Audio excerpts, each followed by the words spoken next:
Alright, so today, this video, I wanted to talk about the biggest mistake that I made for my 5, 7, however years just kind of fly by at this point, D&D campaign. So, the biggest mistake that I made, and I'll just rip the band-aid off right now, is that I never did a session 0. And that affects me. That's the biggest mistake because it's affecting me to this day with it.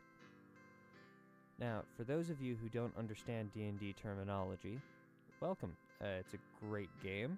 If you ever get the chance to get into it, and it's, you have some fun people doing it, it's worth a shot at least, in my opinion. I'll make a whole video later on why, but what a session 0 is all of your group gets together and decides what they want for the game. Now, there's an underlying, well, duh, of course you'd want to do that kind of thing, but why would you have to do it explicitly kind of idea, right? And I didn't think that there was a high importance to explicitly stating what you wanted out of the game when I started the game. Until I was about 4 sessions into the game and realized, this is a lot less cohesive than I wanted it to be. Now, the usefulness for going through and having a session 0 is it makes it so the dungeon master and the players both understand what they're going for in this game. The reason that's useful is because it gives them the core idea of what to play off of. Now, the problem that I face is that I never did that with my players, so there was never an explicit understanding of what this game was about.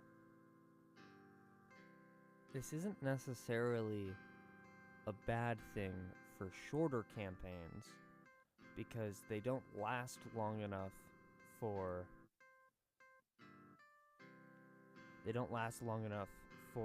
the problem to come to fruition, right? So basically what a campaign is, by the way, is it is the collection of sessions that you play, right? So if you play 5 sessions, you've had a 5-session long campaign. I'm not necessarily sure where the terminology of that comes from, but I think it probably has something to do with battles fought or something like that. Oh wait, that makes sense. Sorry, I'm nerding out here. Back to what I was saying. The problem with it is that we didn't know what the purpose of this was. So there was never an explicit understanding of, oh, my players want to do this. And there was never an explicit understanding from the players of, oh, as a group, we kind of want to do this.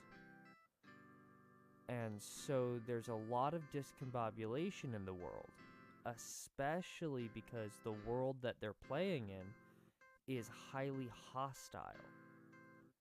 Because the world that I built was a world in which it doesn't care about the players. Now, that's not necessarily the best thing, especially for starting out. But it does create an environment in which I know that my players love to play, which is actions have consequences. And the reason why them not being the most important people in the world creates an actions have consequences setup is because if they do good things, then the world will start to reward them very slowly. And as they accumulate the rewards from the world, they can look back and be like, oh yeah, we started from way down there and now here we are. The problem that we faced is that they weren't aware of this, at least not on an explicit level. So this creates a lot of tension between my players and I, where they feel like there is a harshness to the world. Now, they're still willing to play because they enjoy the game, you know, we have an amicable relationship and all the things, but they have this underlying feeling that the world is out to get them, and it's battering them down, and they're, you know, unfairly treated, and in some cases they are. And because they don't understand that this is just how the world is working, and if they wanted to fix that, they'd have to go out and become heroes and not just be heroes right off the bat, there's a disconnect in that kind of thing. And so they feel cheated, at least a little bit, right? Because there wasn't an agreement that this is what they were going into, so they didn't know that this was what they were going into in the first hand. I've recently talked to one of my players, and they're like, so the problem that I was facing with your world was that it's like, well, you're not special, the world isn't good, the world doesn't care about you, go change something about that. And if I'd known that from the start, I would have been like, hey, that sounds like a wonderful concept, let's try that. But because I wasn't aware of that at the start, then it didn't feel super nice. It's like, oh, well, duh, because I didn't do the thing at the start of the campaign where we were supposed to state what the whole purpose of the campaign was. And because I didn't do that, there was a lot of confusion on, hey, why are we here? So if I were to do it differently, I would have totally set it up, and I always emphasize the importance of this these days. Always, always, always communicate with your players when it comes to why they are doing what they are doing, right? So when it comes to a piece where it's like, oh, this is the start of the game, we're building characters, I want Old Man McGucket, who's gonna be this artificer who goes through and creates these doohickeys, and he has a terrible social connection, but he has a heart of gold, and he just doesn't quite interface with people properly. Then you go through and you're like, okay, well, the goal of this game is dungeon diving, not interacting with people. So then you ask the people, hey, instead of dungeon diving, do you want to do way more of a social piece to this? And then you have communication between the parties and yourself. And what this causes is it causes a way more fun game, because the pieces that you put effort into the world for, the players go through and actively interact with, and then you end up with a world that feels played in, and your time doesn't get wasted and their time doesn't get wasted, and you all have a fun time. Now, because I can't restart this as a session 0, the plan to fix this problem is, because we've been on hiatus for a few months now, it's been about a year since we last played, maybe a year and a half. It's been quite a while because people have been off and all the things, life. But over the summer, I definitely plan on playing with people. Now, the biggest problem that we face with it is there's still this misunderstanding that we have. So I would sit all of my players down and be like, hey, I'm doing a soft reset on the past 1 or 2 sessions we've had. Just a soft reset. Here's the pieces that have happened, just so we can quickly synopsis it. And here is the world that I'm offering to you guys. Would you like this, and would you like to continue, right? And I'll basically go through and present it the same way that my player did. This world doesn't care about you. You're sitting around and you are not the hero. the world does not care about you.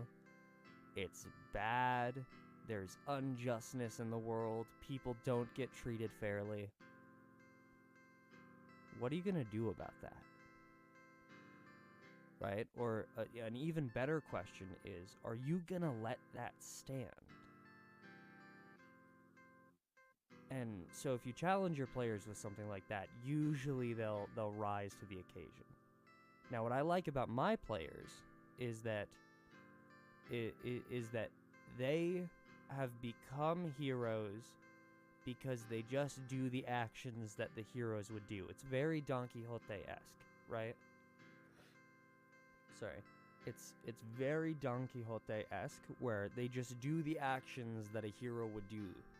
Where they're like, oh, we're gonna save the town. And it's like, why would you save the town? It's like, well, because why wouldn't we save the... It's a town and it needs saving. So it's what you do. You save the town, right? Oh, there's a dragon that's messing with people. We don't have the firepower to deal with the dragon, but it's messing with people, so... You know, I guess, oopsie for us. It looks like we're fighting a dragon. That kind of piece, where you run into things like that, they're already primed for the thing, so I don't think it's not gonna land well. But there's the small understanding that I have that they might not want to play in that kind of world. And if they don't want to play in that kind of world, we'll have to talk it out and figure out what kind of world, they'd like to play in. And then I'll have to, compromise what I'm doing. And I'll either compromise what I'm doing, or I'll have to find a different group to play with. And I'm not going to go and find a different group to play with, because I've played with them for so long, and I enjoy the world and the game and the whatnot. So then we'll just sit down and we'll just talk about, hey, what would you like from this? And they go, hey, I'd like this kind of thing. And I'll be like, oh yeah, I can totally give these kinds of things. And because what I want from it is players to play in the world that I've spent so long building and enjoy that kind of thing, and crafting stories and finding all the different clever ways around bringing these characters back in and out and whatnot, then it causes there to be... I just want a game to be played. So if they go, hey, I'd like this in the game, I go, oh, okay, I can totally add that into the game. So that's how I would fix the biggest problem. And it's been a pain, man. It's been the biggest problem that I've dealt with. I'll give an example. So, the first session that we did, right? You need a little bit of background for this. So we've only done one-shots.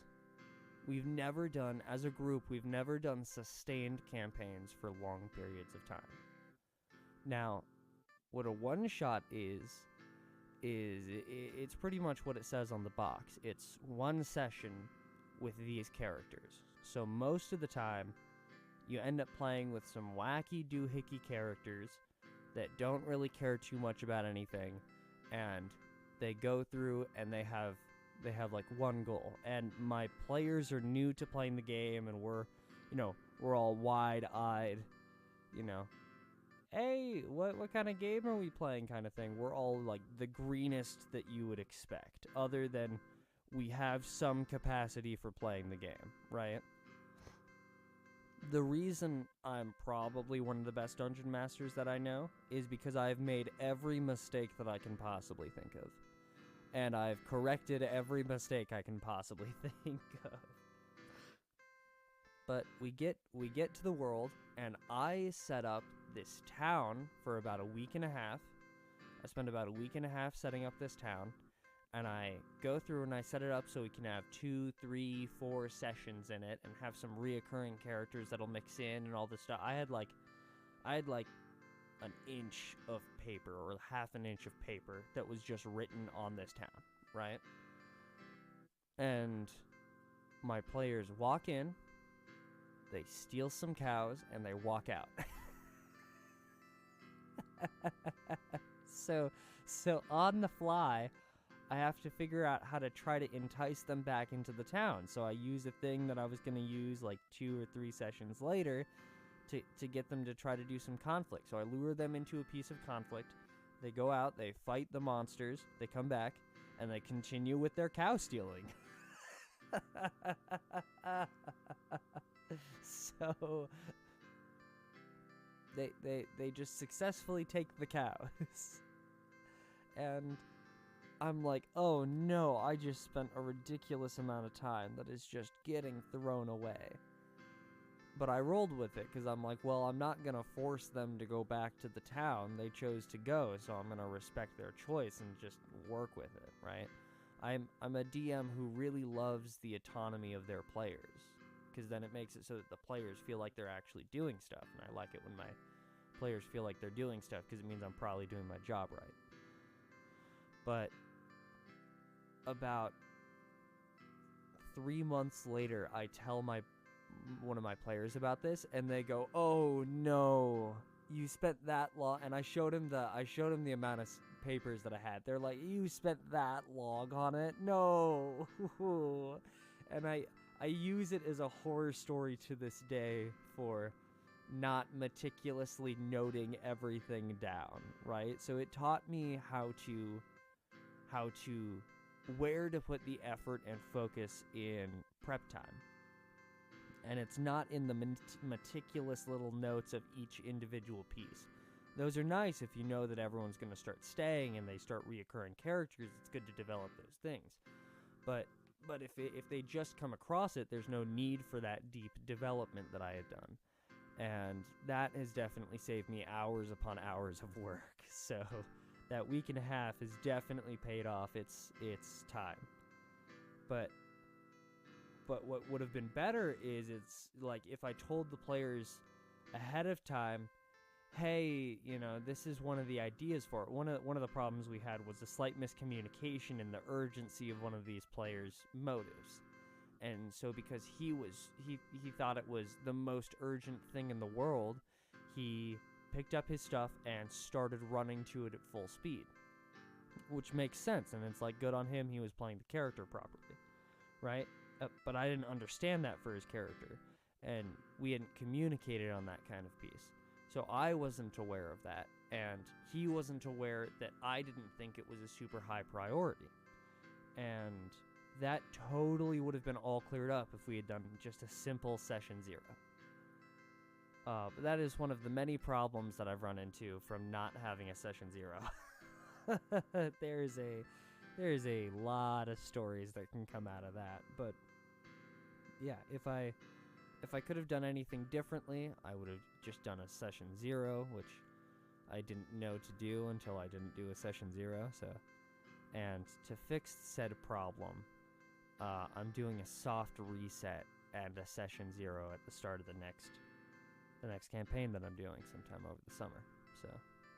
Or the next session for the campaign sometime over the summer, so that we have a solid understanding of what the next pieces are. And I'll go through and I'll also lay out what the general game plans that I have for the world, and see if they want to bite or not, and whether they want to know about it or not is a whole other question that I'll need to ask. So, yeah.